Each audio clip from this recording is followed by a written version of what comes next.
What's the deal, man? Another episode of Fueled by Craft. Every few years, the league gives us like two players or just like a group of players that feel connected, not because they play for the same team, but because they came up in the same way, they impact the game the same way, and if you were to take the stats away and just look at the eye test, they look like really identical players.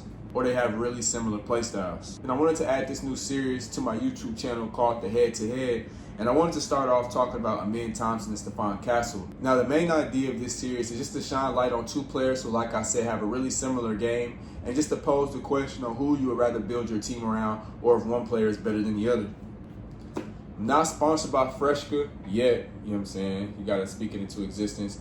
But this new peach citrus flavor go crazy. Not really a big soda drinker. It's soda water, so I really don't know if it's considered soda. I mean, it's carbonated. But fire if you need to try that out. And I think Stephon Castle and Amen Thompson are just two players that I think share a lot of similarities. Castle and Thompson are two jumbo guards and two defensive-minded creators. It's no secret that Castle and Thompson both can wreck games defensively. Even though the paths might be different, Stephon Castle went to a blue blood in UConn versus Amen Thompson went the alternate route in the OTE league. Both prepared them really well for the NBA. If we're just looking at the number side of things over their careers, now Amen Thompson does have a season over Castle, so these stats don't really mean too much. But Amen Thompson on his career is averaging 13, 7, and 3, while Castle is averaging 15, 4, and 5. So pretty similar in that aspect. Both shooting not too great from the three-point. Thompson is 21%, while Castle is 28% from three. Field goal percentage-wise, Amen Thompson is above 50% at 53%. So really efficient two-point scorer, and Stephon Castle is also a really efficient scorer at 44%. Both averaging a steal a game. Amen Thompson is just a little bit over him at 1.4, while Castle is at 1.1. And as far as like awards and honors, Amen Thompson does have an all-defensive team. Stephon Castle does not quite yet.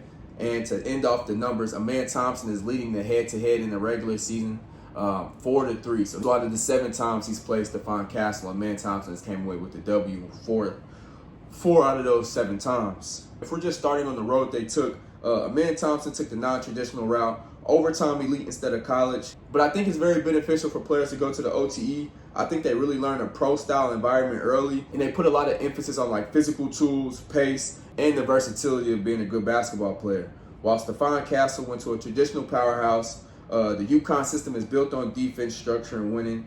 He played a role, and a team like UConn is not numbers first basketball. Different leagues, but same idea. Both impacted winning at a very high level, especially on the defensive side of the ball, and both were responsible for doing a decent amount of playmaking for their said teams. I'm confident in saying they both can guard the 1 through 3 pretty effectively. They both strive in transition. They both play fast without being reckless, and I think both players have a high feel for the game. Now, if we're talking about Amen Thompson, I think there's a few things that stand out about him. He's an elite open court athlete. Guys like Steven Adams and other Rockets players who have played with guys like Russell Westbrook have said Amen Thompson is easily the most athletic player they've ever played with. And he's just a pest and a disruptor on defense, hence that's why he made the first team all-defensive team last year. He rebounds like a forward. Like I said, in his career, he's averaging around 7, almost 8 rebounds a game at the guard position. How good he is in transition and his athletic ability, he can turn defense into offense almost instantly. And he's a constant rim pressure. Now with Stephon Castle, I highlighted that he's a really crafty playmaker, physical downhill driver, finishes really well through contact, comfortable playing more than Amen Thompson playing on or off the ball. He's also a strong point of attack defender. Neither guys are pure shooters right now, and I think that's actually one of the main reasons for the comparison. So men's efficiency and rebounding pop off the page for me versus a guy like Stephon Castle, whose on-ball control and assist numbers stand out just a little bit more than a guy like Amen Thompson. So I think the best way to compare it is one guy controls the game with chaos, Amen Thompson, while the other guy, Stephon Castle, controls and disrupts the game more with control. And with knowing those things, that pose the question of who you would rather build your franchise around. And to be honest, I'm not too sure who I would rather pick because I have pros for both of these players. Amen Thompson has one of the most elite athletic ceilings that we've ever seen from a guard. He's a defensive game changer. Transition, he's an offensive weapon. And he's got positionless upside. I'm not too worried about him on the defensive end, but I really hope a guy like Kevin Durant can stick around in Houston a little more because I think that could really benefit a guy like Amen Thompson offensively, while a guy like Stephon Castle is playing with a guy like Wemby, which is why by default I think his assist numbers might pop off the page a little more because when you got an alien like Wemby running up and down the court, it's not hard to find him and get him to rock. I am more comfortable with Stephon Castle off the ball than I am Amen Thompson, I must say. And I don't think that's fair to Amen Thompson because he kind of got forced into this true point guard role this year.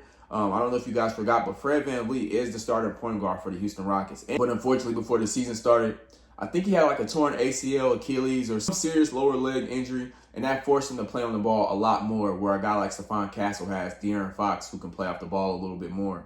If Amen Thompson would have put on the Spurs jersey and Stephon Castle would have go to the Houston Rockets, I honestly want to see a big drop-off from either team. But if you prefer your guard to be high IQ, low mistake maker, a two-way guard who can fit literally in any system, I would go with Stephon Castle. And to be honest, I also think he's an easier plug-and-play star next to scores.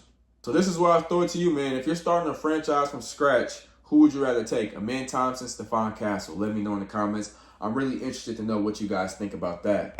But before I get out of here, I also wanted to highlight one player who's been standing out to me at the collegiate level, and that's Duke's Isaiah Evans, sophomore, 6'6", forward, I guess you could say.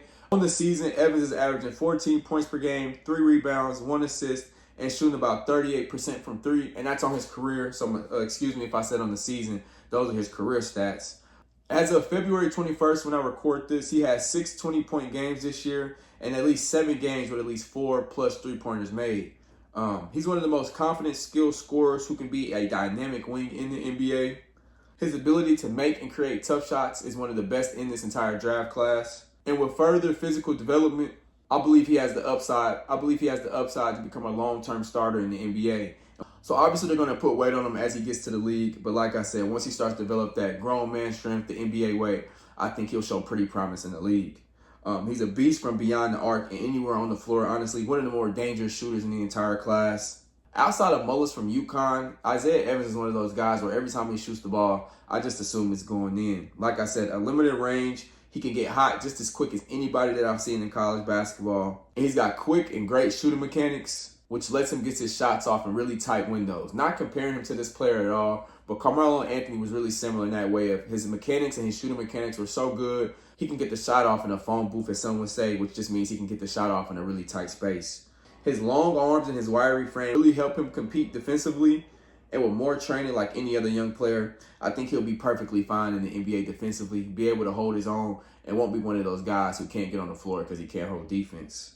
Really similar to Brandon Ingram as far as frame and strong suits offensively. Both guys really good at creating and making tough shots. Really lanky guys. And like I said, defensively, the long arms really helps them get into space and really be disruptive for other ball handlers. And when this draft comes up, that's one guy and that's one of my top 5 guys that I would want to see in the Thunder uniform next year, just because I think he can really bring a lot of space into this team. And I just think he has a lot of potential. I just think he has a lot of potential as a scorer at the next level. So I'm interested to know what you think about him.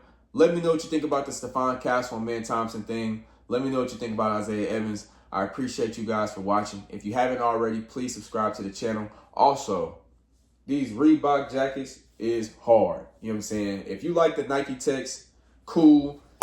I don't know if it's because they a lot cheaper. I got these for a deal at Walmart, bro. I didn't bust down like every color. I got like 3 colors. Each hoodie was like $15 to $20. So I think all in total, I spent like $60 or $70 on 4 to 5 jackets. No knock to Nike, but if you like the Nike Techs but don't want to spend Nike Tech money, just as good, if not better quality, if not better colors, shout out to Reebok. And Reebok was one of my favorite brands growing up as a kid, so, you know, why not try to bring it back? And Reebok, if you're watching, you know what I'm saying, let's make something happen. But anyway, appreciate you guys for watching. This is Fueled by Craft.